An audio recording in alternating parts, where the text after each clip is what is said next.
East নিউজে আপনাদের স্বাগত জানাই। আমি মাম্পি চৌধুরী। বিস্তারিত সংবাদের আগে এক নজরে দেখে নেই আজকের সংবাদ শিরোনাম। ফের ছিনতাইয়ের ঘটনা সংঘটিত হলো শিলচরে। মহিলাদের সুরক্ষা ব্যবস্থা নিয়ে উঠছে প্রশ্ন। আইরংমারা এলাকায় জমির দালালদের আনাগোনা, বাড়ছে অসামাজিক কাজ। পূর্ত সড়ক গুড়িয়ে দিচ্ছে মাটি বোঝাই ভারী ডাম্পার ট্রিপার, ধলাইয়ে চাঞ্চল্য। মার্চের শেষ দিকে আসছেন ডোনা গাঙ্গুলি। নিনাদ গুরুকুলের বড় আকারের অনুষ্ঠানে সমাপ্ত হলো অসম বিশ্ববিদ্যালয়ে। এবারে সংবাদ বিস্তারিত। শিলচরের শ্যামসুন্দর মন্দির থেকে ফেরার পথে পথচারী এক মহিলার ব্যাগ ছিনতাই করে পালিয়ে গেল এক যুবক। ঘটনার শিকার কল্যাণী চক্রবর্তী নামের মহিলা প্রশাসনের দৃষ্টি আকর্ষণ করে মহিলাদের সুরক্ষা নিয়ে প্রশ্ন উত্থাপন করেছেন। সংবাদ মাধ্যমের সঙ্গে কথা বলতে গিয়ে কল্যাণী চক্রবর্তী জানান, শ্যামসুন্দর মন্দির থেকে ফেরার পথে পুলিশ পয়েন্টের সামনে আসতেই বাইকে করে এক যুবক হঠাৎ পেছন থেকে এসে তার হাতে থাকা ব্যাগ ছিনতাই করে পালিয়ে যেতে সক্ষম হয়। ব্যাগে নগদ অর্থ, ঔষধ ও অন্যান্য কাগজপত্র ছিল বলে এদিন জানিয়েছেন কল্যাণী চক্রবর্তী। সকাল 11টা নাগাদ প্রকাশ্য দিবালোকে শহরের মাঝপথে এ ধরনের ছিনতাইয়ের ঘটনা সংঘটিত হওয়ায় সুরক্ষা ব্যবস্থার উপর এদিন প্রশ্ন উত্থাপন করেছেন তিনি। ব্যাগ ছিনতাইকারী যুবকটি হেলমেট পরিধান করায় তাকে চেনা যায়নি। তার ব্যাগ কেড়ে যুবকটি শিলংপট্টির দিকে বাইক নিয়ে দ্রুত গতিতে পালিয়েছে বলে জানিয়েছেন তিনি। তবে খবর লেখা পর্যন্ত ঘটনার শিকার মহিলায় থানায় মামলা দায়ের করেছেন কিনা তা এখনো জানা যায়নি। নর্থ ইস্ট নিউজের বিশেষ প্রতিনিধি সুরজিৎ চক্রবর্তীর প্রতিবেদন। ঘটনাটা হলো, আমি শ্যামসুন্দর গিয়েছিলাম। তো শ্যামসুন্দর থেকে আমি কালকে প্রসাদ খাবো একটা কুপন এনেছি। তো আমার ব্যাগটার মধ্যে কুপন আছে, টাকা আছে, ওষুধ কিনেছি, ওষুধ আছে। তো আমি তো এদিকে মানে হেঁটে হেঁটেই আসছি। জাস্ট আমার একটা ফোন এসছে, মানে ভাগ্যিস আমি ফোনটা বাম হাতে নিয়ে আমি কথা বলছি। আর বাইকে করে হঠাৎ একটা ছেলে এসে থামালো কি থামালো না সেটা তো আমি দেখিনি, বাইকে যাচ্ছে। তো হঠাৎ ব্যাগটা আমার ডান হাতে ছিল, চট করে নিয়ে চলে গেছে। আমি ওই চিৎকার করছি সবার সামনেই। তো ঘটনাটা তুই জাস্ট এই জায়গাটাতে ঘটনাটা। কোন দিকে গেল? ওই দিকে, এই দিকে শিলংপট্টি দিয়ে গেছে। হ্যাঁ, শিলংপট্টি দিয়ে। ব্যাগে কি কি ছিল? বাইকে একটা ছেলেই ছিল। না, ব্যাগে কি কি ছিল? ব্যাগে ছিল আমার ওষুধ ছিল, কিছু টাকা ছিল। টাকা কতটুকু ছিল? টাকা হবে 500 এরকমই হবে, এত তো আর 500 টাকা। 500 টাকা হবে। আর ওষুধ ছিল, এগুলো ছিল বাইকে। দিন দুপুরে এ ধরনের কাণ্ড প্রশাসনের কাছে কি বলতে চাইবে? প্রশাসনের কাছে তো আমরা এটাই বলবো যে প্রশাসন কোনো খেয়ালই করছে না। এটা তো পুলিশ পয়েন্টেই ঘটনাটা ঘটলো, এইটাই তো পুলিশ পয়েন্টেই তো ঘটনাটা ঘটলো। কেউ তো এটা ভাববে না যে এটা একজন সাধারণ কেউ একটা ছিচকা, মানে একদম ভদ্র ড্রেস বাইক করে যাচ্ছে। এটা তো বলতে পারবো। আপনার নামটা? আমার নাম কল্যাণী চক্রবর্তী। আচ্ছা, বাইকের মুখ ঢাকা ছিল? ছিল, হেলমেট থাকা।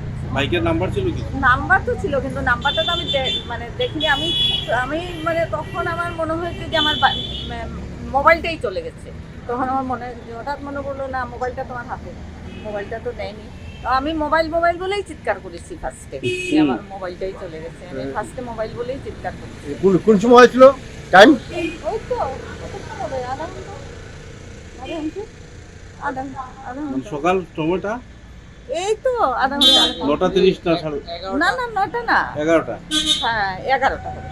11টা হবে। আমি 10:30টায় ঘর থেকে বেরিয়েছি, তো 11টা। আপনি কোনো এফআই করেছেন? না না আমি কিছু করিনি। আইরংমারা অঞ্চলে অসামাজিক কার্যকলাপ বেড়েছে বেশ কিছুদিন ধরেই। শুরু হয়ে গেছে জমির দালালদের আনাগোনা। জবরদখল করা হয়েছে পঞ্চায়েত অফিসের জমিও। শিলচর শহরের বাসিন্দা তথা জমির দালাল প্রমোদ মোদক এবং কংগ্রেস নেতা তথা স্থানীয় গ্যাস এজেন্সির মালিক যিশু শুক্লবৈদ্য মিলে আইরংমারা পঞ্চায়েতের জমি জবরদখল করেছেন বলে অভিযোগ। অথচ এই দুজনের উদ্যোগে আইরংমারা বাজারে লাগানো হয়েছে ব্যানার। ওই ব্যানারে লেখা আছে দুর্নীতিমুক্ত আইরংমারা গঠনের কথা। এইসব বিষয় তুলে ধরে আইরংমারা বাজার সংলগ্ন স্থানীয় পাঠাগার মিলনায়তনে আয়োজন করা হয় একটি নাগরিক সভার। স্থানীয় বিশিষ্ট নাগরিক দেবেন্দ্র চন্দ্র দাসের পৌরোহিত্যে অনুষ্ঠিত সর্বদলীয় নাগরিক সভায় বক্তব্য পেশ করেন বিশিষ্ট বিজেপি নেতা সুবোধ দাস এবং পঞ্চায়েত সভাপতি প্রবীর ভট্টাচার্য। আইরংমারা এলাকার পরিবেশ বিষাক্ত করা এবং জমির দালালদের এলাকায় কেন ডেকে আনা হচ্ছে এমন প্রশ্ন উত্থাপন করেন সুবোধ দাস। পঞ্চায়েত সভাপতি প্রবীর ভট্টাচার্য বলেন, এলাকার পরিবেশ বিষাক্ত করার সঙ্গে সঙ্গে উজ্জ্বলা প্রকল্পের গ্যাস সিলিন্ডার নিয়েও দুর্নীতি অভিযোগে রয়েছে যিশু শুক্লবৈদ্যের বিরুদ্ধে পঞ্চায়েত অফিসের জমি জবরদখল করার অভিযোগে যিশু শুক্লবৈদ্য এবং প্রমোদ মোদকের বিরুদ্ধে মামলা দায়ের করা হয়েছে থানায়। আগামী দিনে পঞ্চায়েত অফিসের জমি দখলমুক্ত করতে ডিমার্কেশনও করা হবে ভূভাষণ দপ্তরের মাধ্যমে। সভায় উপস্থিত সম্পারানী দাস সহ আরও অনেকে ছিলেন। নর্থ ইস্ট নিউজের বিশেষ প্রতিনিধি সুরজিৎ চক্রবর্তীর প্রতিবেদন। যিশু শুক্লবৈদ্য নামক ব্যক্তি আমাদের গাঁও পঞ্চায়েতের যে জায়গা, সেই জায়গার মাটি দখল করার জন্য পিলার দিয়েছিল। আমরা পুলিশকে দিয়েছি, আমরা ডিসি গ্যাসকে মেমোরেন্ডাম দেব এবং যিশু শুক্লবৈদ্য একটা গ্যাস এজেন্সির মালিক। আপনারা দেখলেন আপনাদের সামনেই অসংখ্য মহিলা ওর বিরুদ্ধে অভিযোগ এনেছে, দুর্নীতির অভিযোগ, মানুষের লোকে দুর্ব্যবহার করা ইত্যাদি শুনেছেন। আর শিলচরের একজন প্রমোদ মোদক নামক ব্যক্তি এসেছে, ও শিলচরের বিশিষ্ট জায়গার দালাল মানে টাউট। ও জায়গা একজনের সঙ্গে বায়না করে আরেকজনের কাছে বিক্রি করে। আমরা দেখলাম উত্তম জ্যোতিষী ওনার সঙ্গে করেছে, আরও দুজন ব্যক্তির সঙ্গে করেছে। জানি না ওনার শিলচরে হয়তো মার্কেট শেষ হয়ে গিয়েছে, আমাদের এখানে উনি মার্কেটিং করতে এসেছে। ওর বিরুদ্ধে আমাদের, যেটা আমাদের আইরংমারা গাঁও পঞ্চায়েতে কোনোদিন হয়নি, আমরা জায়গার দালাল চিনতাম না কাদেরকে বলে। এইসব ব্যক্তিরা এসে আমাদের এখানে সাইনবোর্ড ব্যানার লাগাচ্ছে, দুর্নীতিমুক্ত আইরংমারা চায়। সেই জন্য আজকে আমরা জনসাধারণের পরামর্শ নিয়েছি, যদি এইসব ব্যক্তিরা ভবিষ্যতে আরও দুর্নীতি করার চেষ্টা করে তাহলে আমরা গোটা গাঁও পঞ্চায়েতবাসী রুখে দাঁড়াবো। এই শান্তিপ্রিয় আইরংমারা যাতে অসামাজিক কাজকর্ম বৃদ্ধি নিতে পারে, দুর্নীতি না হয়, তার জন্য আজকের এই সভা। এটা নাগরিক সভা, এটা কোনো রাজনৈতিক দলের সভা নয়। যেহেতু আইরংমারার জনগণে আমাদেরকে, আমি এবং প্রবীর ভট্টাচার্যকে 4বার ভোট দিয়ে নির্বাচিত করেছে, আমরা মনে করি আমাদের একটা কর্তব্য রয়েছে। সেই জন্য আজকে আইরংমারা গাঁও পঞ্চায়েতের প্রত্যেক নাগরিককে আমরা আহ্বান জানিয়ে ওনাদের মতামত নিয়েছি। এইসব দুর্নীতির উত্তরে গিয়ে কী করতে হবে আপনারা শুনলেন। সবাই আমাদের সঙ্গে রয়েছে। আমরা যাতে কেউ কোনো দুর্নীতিবাজ এখানে বাসা বাঁধতে না পারে, দুর্নীতি করতে না পারে, অসামাজিক কর্ম করতে না পারে, সেই জন্য আজকে আমরা সব আহ্বান করেছিলাম। আমি গ্যাস এজেন্সিতে অ্যাপ্লাই করেছিলাম আমার মার জন্য, আমার জন্য, কিন্তু ওরা বলল যে ফোন যাবে করে, আপনারা আসবেন, গ্যাস পেয়ে যাবেন। কিন্তু না, আমরা খবর করলাম, গ্যাস বললো না আপনার নামে আসছে না। কিন্তু আমার মার ফোন আসলো, সঙ্গে সঙ্গে গেলাম, যাওয়ার পরে বলে না আসবে না। আমার মার নাম হীরা দেব, আর আমরা এক পাড়ারই থাকি। আমার মার বাসা এক জায়গায়, আমারও এক জায়গায়, আর আমার পাশের বাড়ি আমার কাকিমা একসঙ্গে অ্যাপ্লাই করেছে, কিন্তু উনি পেয়েছেন, ওনাকে দিয়েছে গ্যাস, কিন্তু আমার মাকেও দেয় নাই, আমাকেও দেয় নাই। আজ পর্যন্ত 3 বছর হয়ে গেছে, কোনো ফোনও আসে না। আমরা গ্যাসের এজেন্সিতে গিয়ে খবর করেছে, কিন্তু বলে না, উচ্চু কথা বলে, কিন্তু গ্যাস তো দেয়নি। নমস্কার, আমি এজেন্সিত গেছি, যিশু শুক্লবৈদ্য এজেন্সি গিয়া মেটারে কইছি যে আমি 5বার কাগজ দিয়েছি, আমার কিনে গ্যাস আয় না। মেটায় উঠিয়া কইছে আমি স্থায়ী মানুষ না। আমি কইলাম আমি কেমনে স্থায়ী না, আমার তো সব কিছু ওখানে। তখন মেটায় কইছে অত কথা কইবা না, আপনার টাকা থাকলে আপনি কিনিয়া নিবা। এরকম আমার কথা কইছে মেটায়। লগে একটা ছেলেও আছে, ছেলেটাই খুব হাসি দিছে কথা কোয়ার পরে। তখন আমি কইছি ঠিক আছে আমি দেখি। মেটার তো নাম জানি না, গ্যাস এজেন্সির বয় মেটা, আমার লগে খুব ঝগড়া করছে মেটায়। মধ্য ধলাইয়ের নতুন বাজার 18 টিলা পুটিখাল পূর্ত সড়ক গুড়িয়ে দিচ্ছে মাটি বোঝাই ভারী ডাম্পার ট্রিপার। ভারতমালা অধীনে ধনেহরি নতুন বাজার ভাইরেন্টি 4 লেনের রাস্তাটি কাজ আটকে দিলেন 18 টিলা পুঠিখাল গ্রামের ক্ষুব্ধ জনগণ। মধ্য ধলাইয়ের নতুন বাজার সংলগ্ন 18 টিলায় ভারতমালার 4 লেনের রাস্তার কাজ আটকে দিয়েছেন জনগণ। রাস্তার মাটি টানার কাজে নিয়োজিত কনস্ট্রাকশনের ডাম্পার ট্রিপার গাড়িগুলো এদিন আটকে দেন জনগণ। মাটি বোঝাই ভারী ডাম্পার গুড়িয়ে দিচ্ছে গ্রামীণ রাস্তা বলে অভিযোগ তুলেন জনগণ। জেলা প্রশাসনের দৃষ্টি আকর্ষণ করেন অতি সত্বর এই ব্যাপারে বিহিত ব্যবস্থা গ্রহণ করার জন্য। নর্থ ইস্ট নিউজের বিশেষ প্রতিনিধি সুরজিৎ চক্রবর্তীর প্রতিবেদন। পারবা কিন্তু তাই না কিছু কইছেন না, গেছেন কি আমরা তো কিছু একটা কইয়া যেটা যে না এটা রাস্তাটা টিপার চলতো না, ডাম্পার চলতো না, তো ডাম্পার লইয়া এই পুলের উপরে 35 টন 40 টন লইয়া যার, তারা গাড়ির উইটা আছে 10 টন 11 টন, তারা ফুল বডি লইয়া যার 35 টন 40 টন লইয়া যার। এটা পুল থাকবো নি, এটা 17 টন পুল আছে, রাস্তার আছে ওই পুলের ইয়ে আছে 10 টন থাকি উপরে পারতো না এই রাস্তার, কিন্তু তবুও তারা মানে না কইলে জবরদস্তি লইয়া যার। জনতা তারা কিছু নাই, তারা ডেইলি 2 দিন পরে পরে আইয়া হামলা করে না আমরা গাড়ি চালাইমু, গাড়ি লইয়া আসি। আজকে সকালে 6-7টা গাড়ি লইয়া আসি, আমরা আটকাইছি না করছি, তখন তারা কই তোমরা লিখিত দাও রাস্তার। আমরা কিন্তু আমরা পাবলিক লিখিত দিতাম নি, তারারে পাবলিক থেকে লিখিত চাই, তোমরা লিখিত দিয়ে যে আমরা রাস্তা বন্ধ করতাম, পাবলিক তারারে কিতা লিখিত দিব? তারা আমরা লিখিত দিত যে না আমরা পাস আনছি, পারমিশন আছে, আমরা চালাইতাম করিয়া, তারা আমরা থেকে উল্টা লিখিত চায়। ইনকলাব জিন্দাবাদ, ইনকলাব জিন্দাবাদ, জিন্দাবাদ জিন্দাবাদ। বিশিষ্ট সাংস্কৃতিক সংগঠন নিনাদ গুরুকুলের উদ্যোগে এবং অসম বিশ্ববিদ্যালয়ের পারফর্মিং আর্টসের সহযোগিতায় হয়ে গেল এক বিশাল মাপের নৃত্য প্রতিযোগিতা। তাদের মাধ্যমে প্রথমবারের মতো বরাকে অনুষ্ঠিত হলো আন্তর্জাতিক নৃত্য প্রতিযোগিতা। এতে কাছাড়, করিমগঞ্জ, হাইলাকান্দির অনেক নৃত্যশিল্পীদের পাশাপাশি ত্রিপুরা, মিজোরাম সহ অন্যান্য অনেক স্থানের প্রতিযোগীরা যোগদান করেন।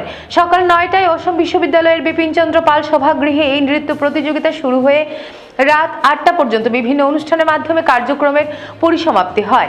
এতে প্রধান অতিথি হিসেবে উপস্থিত ছিলেন আন্তর্জাতিক খ্যাতিসম্পন্ন নৃত্যশিল্পী ডোনা গাঙ্গুলির প্রতিষ্ঠান দীক্ষা মঞ্জুরির অন্যতম প্রশিক্ষক রঘুনাথ দাস। এছাড়া উপস্থিত ছিলেন নিনাদ গুরুকুলের সভাপতি দীপ্তিমান পুরকায়স্থ, প্রিন্সিপাল তথা সেক্রেটারি মধুচন্দ্রা দত্ত চৌধুরী, নৃত্য শিক্ষিকা মধুমিতা রায় সহ অন্যান্যরা। অনুষ্ঠানে বিশিষ্ট সঙ্গীত শিল্পী ও সাংবাদিক মণিভূষণ চৌধুরী, চিত্র পরিচালক ও অভিনেত্রী শর্মিষ্ঠা দেব, সমাজসেবী দিলু দাস, বিশিষ্ট চিত্রশিল্পী পিনাক মহন্ত, নৃত্যশিল্পী শুভ্রাংশু নাথ মজুমদার, সমাজসেবী অনুপ দেব, শিল্পী বিপ্লব দেবদেরকে এদিন সংবর্ধনা জানানো হয়। এপ্রিলের প্রথম সপ্তাহে আন্তর্জাতিক নৃত্যশিল্পী ডোনা গাঙ্গুলি আসছেন এখানে প্রশিক্ষণ দিতে। এতে যে কোনো স্তরের নৃত্যশিল্পীরা যোগদান দিতে পারবেন। এজন্য নিনাদ গুরুকুলের কর্তৃপক্ষের সাথে আগাম যোগাযোগ করতে হবে। নর্থ ইস্ট নিউজের নিজস্ব প্রতিবেদন। খুব ভালো লাগছে আজ যে নিনাদ গুরুকুল এরকম একটা ইন্টারন্যাশনাল ডান্স ফেস্টিভ্যালের আয়োজন করেছে। বেসিক্যালি নিনাদ গুরুকুলের যে সত্ত্বাধিকারী পরিচালিকা মধুচন্দ্রা, ওর সাথে আমি মানে ছোটবেলা থেকেই পারফর্ম করে আসছি, ও আমার জুনিয়র ছিল। সো আমরা একসাথে অনেক পারফর্ম করেছি এবং এখন ও এত ভালো ভালো কাজ করছে, বিশেষ করে নৃত্য নিয়ে।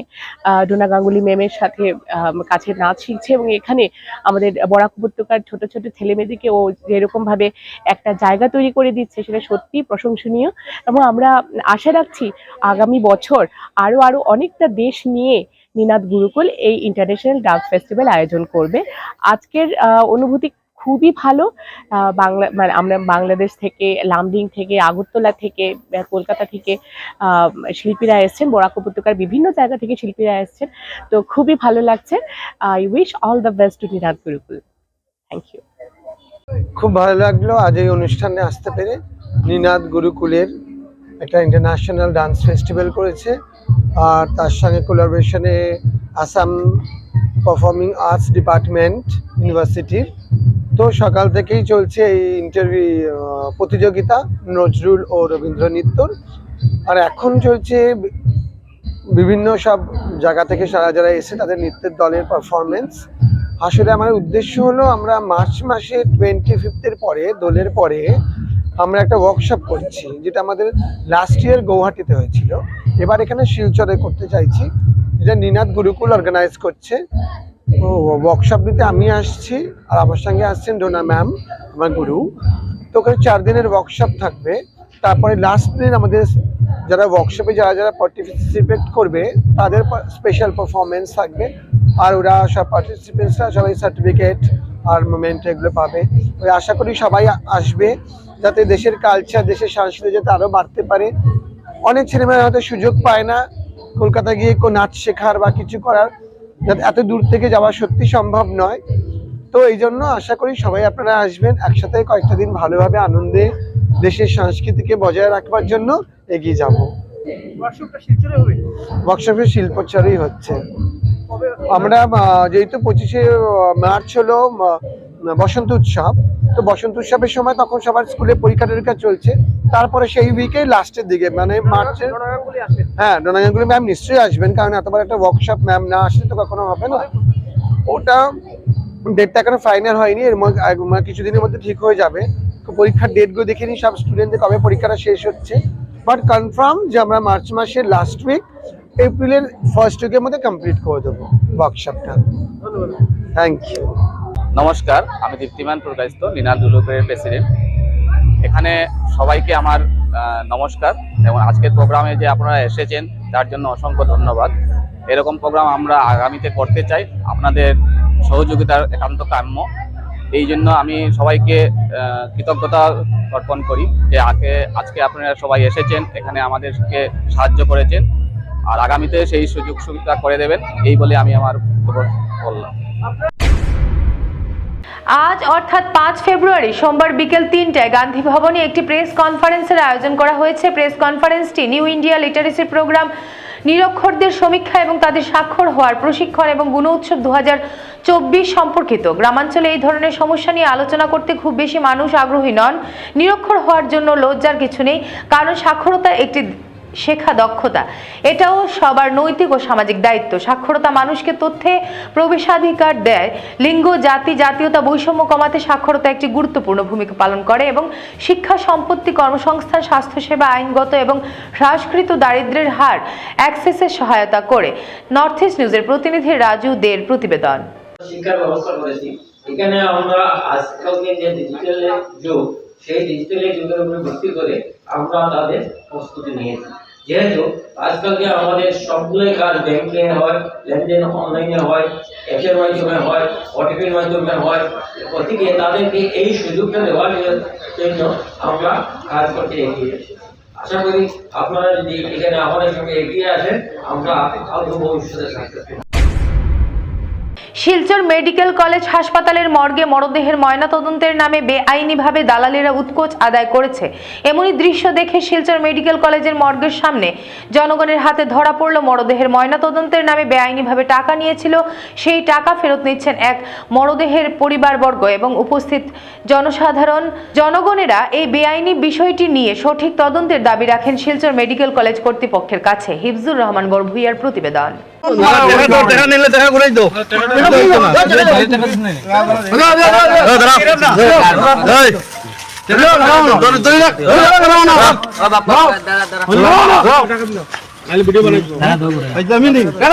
মানুষ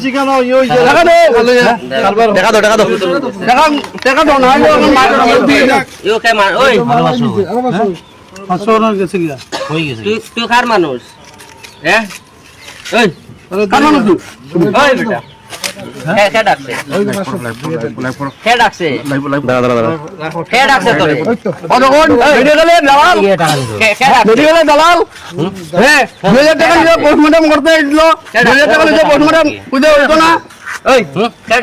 ভালো মতো নেবো নাম কম, ভালো মতো টাকা নিবার লাগে, টাকা নিবার লাগে কেউ কইছে না, নাম গো বান্ধে রাখো।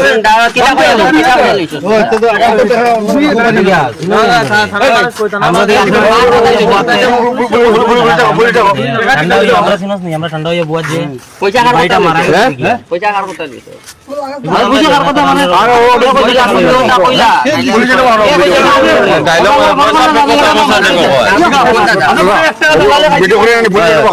আমি একটা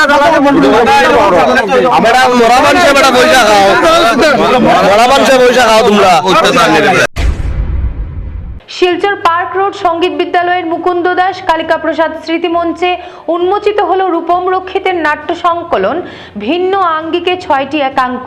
প্রধান অতিথি হিসেবে অসম বিশ্ববিদ্যালয়ের প্রাক্তন উপাচার্য তপোধীর ভট্টাচার্য মহাশয় এবং অসম বিশ্ববিদ্যালয়ের বাংলা বিভাগের অধ্যাপক বিশ্বতোষ চৌধুরী, দীপক সেন, অরুণ সেনগুপ্ত, শেখর দেবরায় ও শিলচরের বিভিন্ন নাট্যকর্মীগণ ও অন্যান্য গুণীজনদের উপস্থিতিতে অনুষ্ঠানটি পরিচালিত হয়। নাটক হলো সমাজের জনগণের বলিষ্ঠ মাধ্যম। সমাজের নতুন প্রজন্মের কাছে নাটকের অনুপ্রেরণা জাগিয়ে তুলতে হবে, এই অঙ্গীকারের কথা জানান আয়োজক সুবীর ভট্টাচার্য মহাশয়। সংবাদ সংগ্রহে আমাদের বিশেষ প্রতিনিধি প্রদীপ চন্দ্র দাস। মূলত আমি একজন নাট্য অভিনেতা, পরবর্তী জীবনে আমি একজন পরিচালক এবং নাটক লিখতে শুরু করি। নাটক আমার নাটক মূলত যে বিষয়টাকে নিয়ে আমি নাটক লিখি সেই বিষয়টা হচ্ছে যে কোনো একটা নির্দিষ্ট বিষয়কে আমি গুরুত্ব দিয়ে কোনো নাটক লিখি না। আমার নাটকের বিভিন্ন বিষয়ের সমন্বয় ঘটে। এই সমন্বয় ঘটে দেখেই এই নাটকগুলো একটু ব্যতিক্রম। এই নাটকগুলো আমার যে কটা নাটক এখানে বেরিয়েছে সব কটা নাটক একটার সাথে একটা মিল পাওয়া যাবে না। এই নাটকগুলোতে বিভিন্ন সময়, যেমন সত্যযুগ থেকে একেবারে আজকের দিন পর্যন্ত বিভিন্ন নাটকে এই জিনিসগুলোকে আমি তুলে ধরেছি। বিভিন্ন অবিচার, অত্যাচার এবং আমাদের সমাজের শেখার জায়গা, যেখান থেকে আমরা শিখতে পারি, জানতে পারি, বুঝতে পারি, সেই জায়গাগুলো তুলে রাখার আমি চেষ্টা করি এই নাটকের মাধ্যমে। আমাদের নাটক একটা আছে এখানে পোস্টমর্টেম টু। এই নাটকটিতে আমাদের আজকে যে ভারতের সবচাইতে যে জায়গাটা ক্রাইসিস আমার মনে হয় সেই জায়গাটাকে তুলে ধরার চেষ্টা করা হয়েছে, যেখানে একটা বিভাজন সৃষ্টি হয়েছে, ধর্মের বিভাজন, স্পষ্ট কথা যেটা ধর্মের বিভাজন। সেখানে হিন্দু মুসলিম যেভাবে ভাগ করে দেওয়া হয়েছে সেই জায়গাটুকু আদতে আমাদের মানুষের প্রয়োজনে কতটুকু প্রয়োজন সেই দিকটা বিচার করে এই পোস্টমর্টেম টু নাটকটি লেখা হয়েছে। এই নাটকটি আমি মনে করি সমাজের জন্য অত্যন্ত গুরুত্বপূর্ণ। আমার বিভিন্ন নাটকের মধ্যে এখানে আছে একটা নাটক, সেটা হচ্ছে দ্য থার্ড জেন্ডার, তৃতীয় লিঙ্গের মানুষের জীবন কাহিনী এবং তাদের জীবন যন্ত্রণা এখানে আমি তুলে ধরেছি। কালচক্র নাটকে একেবারে সত্যযুগ থেকে আজ অবধি তুলে ধরা হয়েছে। কাল মন্থন নাটকে রাজাদের অবিচার, অত্যাচার সেই বিষয়ের উপর আলোকপাত করা হয়েছে। এবং সর্বশেষ প্রলয়কাল যে নাটকটি আছে সেই নাটকে আমি সাধারণ মানুষের কথা বলেছি, যেখানে সব কিছুর মূল হচ্ছে সাধারণ। সেই সাধারণ মানুষ কোনো জায়গায় কোনোভাবেই দাম পায় না, সেই জায়গাটুকু মানুষকে জাগিয়ে তোলার চেষ্টা করেছি। আরেকটি নাটক আছে, সেই নাটকটি হচ্ছে ইন্দ্র কুমার ইন্দুমতি এক স্বপ্ন। এটি অনেকে নিচক একটি শিশু নাটক হিসেবে বলে থাকেন। আসলে এই নাটকের রূপকের আড়ালে আমি একটা ঘটনা তুলেছি যে ভয় মানুষকে কোথায় নামিয়ে দিতে পারে, আর ভয়কে যদি জয় করা যায় তাহলে মানুষের কাছে কোনো বাধাই বাধা না। এই হচ্ছে এই ছোটি নাটক, এই সম্পর্কে। দেখুন, বর্তমান প্রজন্ম বর্তমানে অনেক এগিয়ে আসছে সবাই, আর তাদেরকে অনুপ্রাণিত করার জন্য তো আমরা যারা বয়োজ্যেষ্ঠরা আছি তারা করছি। রূপকদের নাটকের বই আমি কেন সম্পাদনা করলাম, এটার একটা কারণ আছে। রূপকৃতিতে নাটকের বইয়ে প্রতিটি নাটকে বর্তমানের কথা বলে আমাদের যে সমস্যা, আমাদের যে রাজনৈতিক সমস্যা হোক, ভাষাগত সমস্যা হোক, এনআরসির সমস্যা হোক, সব কিছু নিয়ে উনি নাটকগুলি লিখেছেন। ওনার নাটক বর্তমান সময়ের জন্য খুব সময় উপযোগী। তাই এই 6টি নাটক আমি বেছে নিয়েছি, নিয়ে সম্পাদনা করে নাটকটি প্রকাশ করি। সংবাদ শেষ করার আগে আরো একবার দেখে নিই আজকের সংবাদ শিরোনাম। ফের ছিনতাইয়ের ঘটনা সংঘটিত হলো শিলচরে, মহিলাদের সুরক্ষা ব্যবস্থা নিয়ে উঠছে প্রশ্ন। আইরংমারা এলাকায় জমির দালালদের আনাগোনা, বাড়ছে অসামাজিক কাজ। পূর্ত সড়ক গুড়িয়ে দিচ্ছে মাটি বোঝাই ভারী ডাম্পার ট্রিপার, ধলাইয়ে চাঞ্চল্য। মার্চের শেষ দিকে আসছেন ডোনা গাঙ্গুলি। নিনাদ গুরুকুলের বড় আকারের অনুষ্ঠানে সমাপ্ত হলো অসম বিশ্ববিদ্যালয়ে। ভারতের উত্তর পূর্বাঞ্চলের পাশাপাশি অন্যান্য স্থানের খবর দ্রুত পাওয়ার জন্য দেখতে থাকুন নর্থ ইস্ট নিউজ। ধন্যবাদ।